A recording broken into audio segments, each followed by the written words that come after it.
This is one of our Argentine red females, and she's acting all agitated because she has a nest here.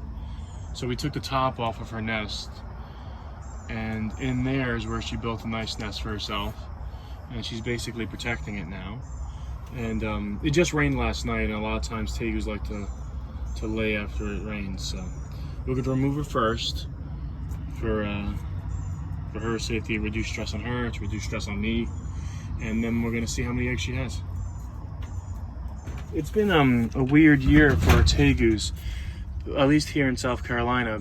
Last year I started getting eggs at the end of April, which is pretty common here. The tegus will wake up here like late March or early April, and then I'll get eggs late April. But this year has been a really cold spring. There's all the eggs, I just saw them. That looks like a pretty good batch, awesome. But this year it's been a pretty cold spring.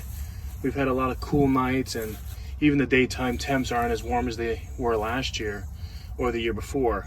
And a lot of tegus I've seen breeding over the last few weeks only, and I've seen a lot of gravid tegus over the last few weeks. So everything's going later, which is fine. They all look great. It's just a little strange to see animals. So we'll see the tegus all go this time, at least here. I know in other states, like Florida and stuff, they breed earlier than here because it's warmer than here. So anyway, so it looks like we have a decent amount of good eggs. So the red eggs usually are a bit bigger than the black and whites and the blues, especially bigger than the blue eggs. So I usually get larger eggs for reds, but smaller clutches. At least here, maybe other people have different experiences, but that's my experience at this farm. So looks like a decent size clutch. So, and she's actually a young female.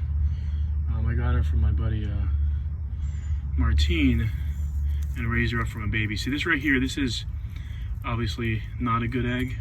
Let's put it to the side, but you want it nice and full. You want good coloration, good shape, and you want it to be nice and full. And a lot of times when they're not, these eggs just wind up going bad. Like the color looks decent now on an egg like this, but then it winds up just going bad. Looks like we have 17 good, and we have 8 bad, which is not too terrible for a first-time female, and we're really excited. So we'll incubate these at 86 degrees, and in a little over 2 months and 60 some odd days, we should have some Argentine pure red tegus.